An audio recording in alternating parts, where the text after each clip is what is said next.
Okay, this is going to be my last statement that I make about this because it's more about the very desperate use of racism. And this might go off on a bunch of tangents because it's getting out of hand now.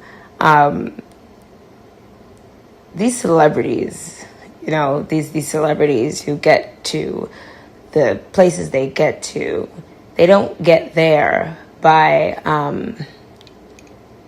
giving a fuck about black people, these black celebrities, they don't get there by giving a fuck about black people. You'll often hear them say things like, well, business is business. The numbers are the numbers. Check the numbers. Blah, blah, blah, blah, blah. Now, if anyone knows that the Grammys are a pay-for-play kind of thing, it's Jay-Z. So, I can't remember the last time Jay-Z's dropped a song that made me lose my shit. But, here he goes. He's up on the stage. He's receiving an award. An award no one had to give him. And he proceeds to basically, bash every single artist that's ever been nominated for a Grammy, by saying, some of y'all don't even belong up here, despite obviously buying 3 Meg Thee Stallion Grammys, a year prior. I personally don't think Meg Thee Stallion deserves a Grammy for fucking anything, but, clearly... But clearly, all the sympathy and the whatever and, cross-cultural, protect black women, shooting incidents, blah, blah, blah, blah. There was enough sympathy and enough, obedience on Meg's part for Jay to go pay for those Grammys. Because Jay, stop, come on. We know that the Grammys get paid for. So he gets up there, he goes, oh, this is the most awarded artist of all time, but she has no album of the year award. All I heard was, so God damn it, we spent all this money buying all these awards, and we didn't get an album of the year award? Nigga. Do you know how many artists there are making music? Let's in a perfect world, let's pretend that the Grammy Awards are truly a meritocracy and the Grammy board can't be bought with fruit plates and, gadgets and tickets and things like that. And let's assume that in a perfect world, the Grammy Awards are a meritocracy. There are lots of artists who don't have the money to campaign for themselves to get a Grammy, but surely deserve Grammys. Okay? So, I don't know if Jay was trying to bully the Grammy boards into, giving them the album of the year award, but that's certainly not going to work. And then, when Beyoncé releases this PR statement about the thing, she cites, how I felt after leaving the CMAs made me want to, basically made me want to get them back. So you kind of, in a whole bunch of words, said, if I can make that statement succinct, that you are doing this out of spite and not out of any desire or even care for country music. And, post 2014 society, politically correct society, in post 2014 politically correct society, white institutions or just white people in general are terrified of being called a racist or have it be insinuated that they are racist. And that PR statement basically insinuated that you think the Country Music Awards are racist, which is like how do you think you're gonna like accuse people of being racist and then try to force yourself into their space? You know, it's kind of it's like, yeah, like Jay-Z and Beyonce are pretty much bullying. Yeah, you're bullying country music because it is its own like little ecosystem. You're bullying them with these like buzzwords like racism and whatever and what fucking else into giving you an Album of the Year award. That's really lame. It's really lame, you know. I would think that at this point, an artist of that stature, if you want to make a fucking country album, make a country, just do it. Just do it. Why do we have to talk about racism? I would really, really suggest that everyone on the team, the PR, everyone, just stop talking. Just stop talking and just release the album. If it's good, it's good. If it's not good, it's not because you're black. It's because it's bad. It's just because it's bad. Don't make it a racial thing, and don't make and you know, like, that's not even the definition of racism. You use the word is being used improperly. This shit is fucking pitiful. And furthermore, it's like not fair to just keep exhausting black audiences with these, like, you know, like stop trying to rile us up. This is what they all do when they don't get their way, despite, you know, all of the other amazing things that they've been able to acquire and achieve due to whatever, you know, talent, relationships, whatever. Just you just look ungrateful, you look greedy, you look like you're just not here for music. It just looks like a stunt, but a really badly orchestrated one. This is the same exact thing that we just witnessed with Diddy and Diageo. Now, I don't know when Diddy thought that he was a luxury item or a luxury person. And let's just talk about like Reposado. So I have this thing that I say was about Jamaican food and soul food. You know, there's no such thing as okay Jamaican food. There's no such thing as okay soul food. It's either like amazing soul food or like amazing Jamaican food, or it's trash. It's bad. There's never any in between. Reposado is kind of the same. You know, it's the same. So here you have a Diddy, and god damn it, this is like the dumbest shit. It's like, this is so stupid. Like, you gotta know your opponent before you start striking, you know. Diddy wants to accuse Diageo of being racist because, well, really because just out of sheer jealousy of them acquiring George Clooney's Casamigos for $1 billion. In what world? Like really, in what world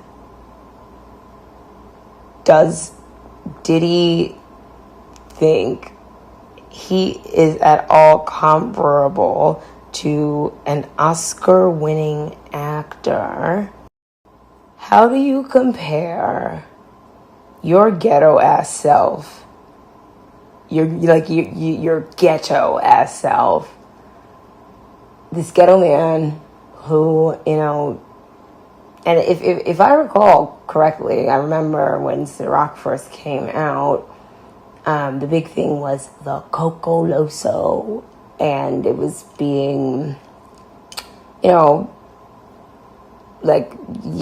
using rappers and just urban lifestyle to promote it and all that stuff.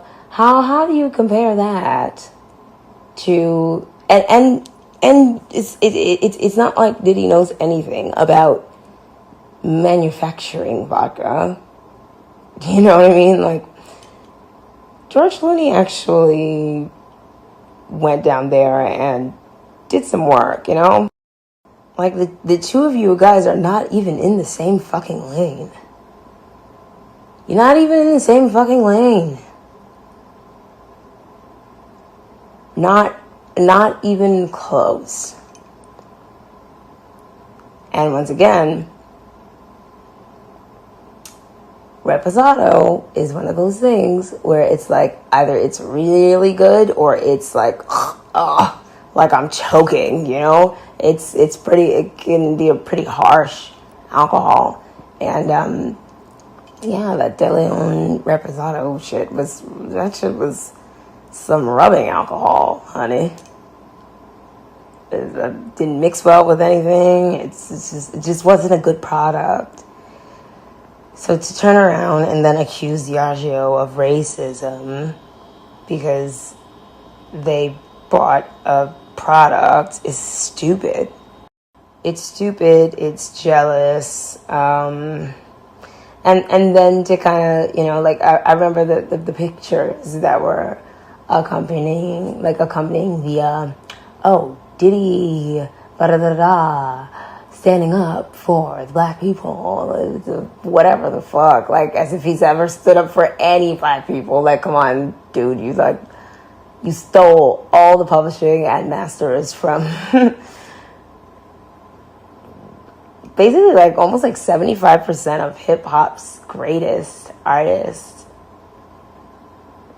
You stole everything from them, black people, your own people.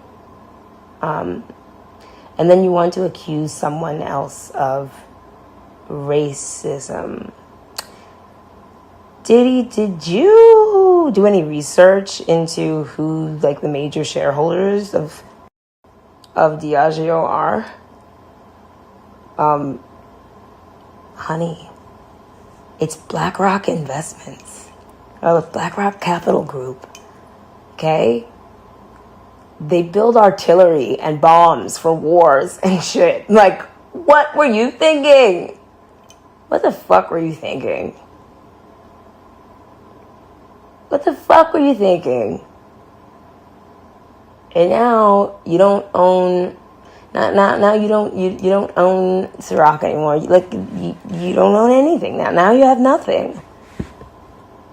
That was a dumb move. That was a really, really, really stupid move. And in my heart of hearts, I mean, because it's been a public and a private secret for a very long time that Diddy, you've been pretty much allowed. I wouldn't give you the credit of being this like tough kind of, gangster person that you think you are. No. I think all authorities,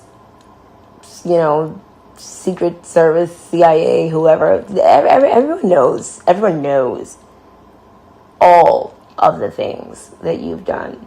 You were being allowed to do those things for some time. So I hope you don't still feel like this, big gangster or whatever, because you're not. They could have thrown you in jail there's plenty of times they could have thrown you in jail. And you didn't play chess there. You played checkers. Cassie was never going to tell that story, file that lawsuit, for fear of retaliation against her or her family. And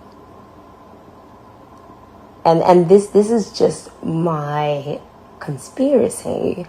I believe that Diageo definitely were like, you know what, Cassie, tell your story. Here's some money. We're going to give you some protection. Tell your story. Because the way that just came out and just was like, wow, like, you know, so explicit and all that shit. Nah. And trust me, like, they've got the money to unravel all of it. Because that's not even the tip of the iceberg. I'm from Harlem. Everybody who knows that is not even the tip of the fucking iceberg. It might really be over for Diddy in a way that is very scary. Well, I mean, I guess not scary. It truly be what you deserve. But that's another instance of when, like, you know, trying to use the race card goes terribly, terribly fucking wrong. And then, Mr. Kanye West. Damn it.